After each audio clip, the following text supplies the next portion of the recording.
Ce mardi 21 janvier 2023 à 21h10, France 2 diffuse le documentaire Apocalypse, le crépuscule d'Hitler. L'occasion de se pencher sur la mort du dictateur, qui fut instrumentalisée au point de susciter rumeurs et mystères. Réalisé par le couple de documentaristes Isabelle Clarke et Daniel Costel, Apocalypse, le crépuscule d'Hitler, évoque, ce 21 janvier 2023 à 21h10 sur France 2, la fin d'une des dictatures les plus meurtrières de l'histoire de l'humanité. Un humain si monstrueux qu'Hitler ne pouvant disparaître banalement, la mort du chef du Troisième Reich fit l'objet de dissimulation de la part de ceux qui y avaient intérêt, au point d'engendrer des interrogations sans fin. Le chancelier allemand s'était-il suicidé, selon toute logique? Avait-il fui en Amérique du Sud?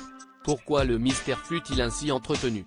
Une mort sans cadavre s'y est au moment où les soviétiques sont sur le point de prendre Berlin qu'Hitler, réfugié dans son bunker, se donne la mort en compagnie d'Eva Braun, le 30 avril 1945.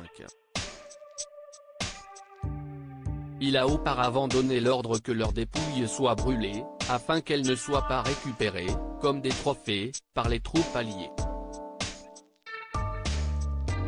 La nouvelle de la mort du Führer est annoncée le lendemain aux Allemands et, dans la foulée, les Russes qui entreprennent de rechercher son corps découvrent, dans le jardin de la chancellerie, 2 cadavres calcinés.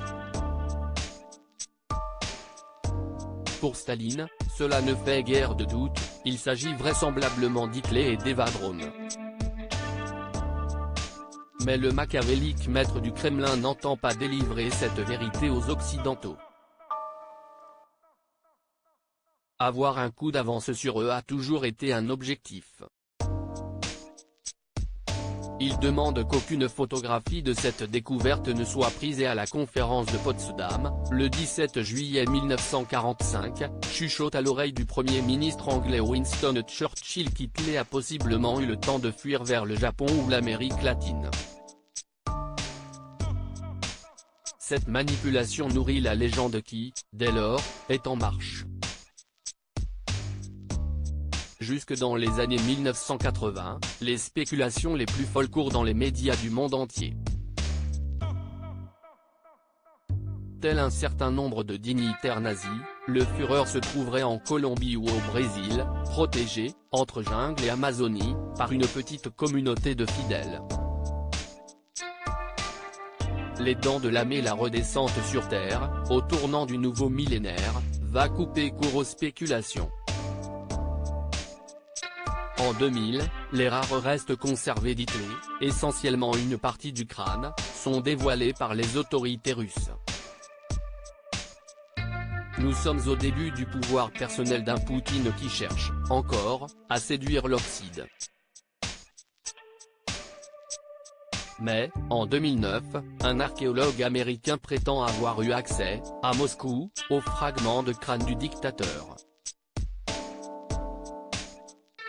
Lequel serait, selon lui, celui d'une femme de moins de 40 ans. Si est alors que 2 Français entrent en piste. Assisté du médecin légiste Philippe Charlier, le grand reporter Jean-Christophe Brizard demande, en mars 2016, à rouvrir le dossier de la dépouille du Führer. Après négociation, il obtient les autorisations nécessaires.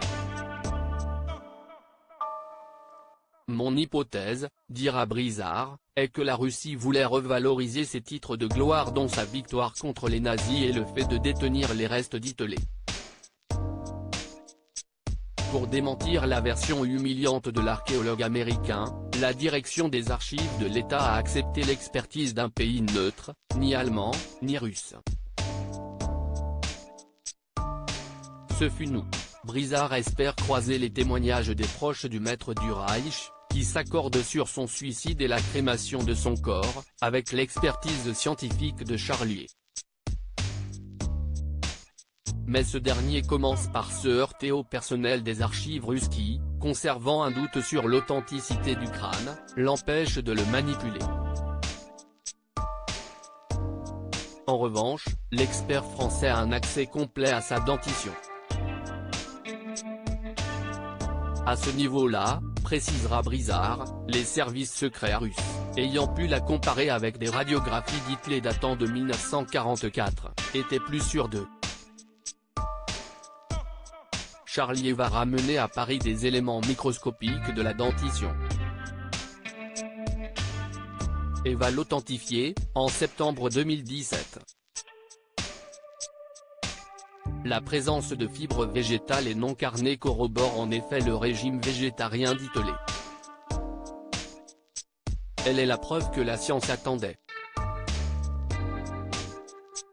Après des décennies de doutes, la vérité s'impose à tous, le maître d'un Reich qui devait durer 1000 ans mais eut le temps de mettre le monde à feu et a sans cesse bien donné la mort dans son réduit berlinois, au printemps 1945.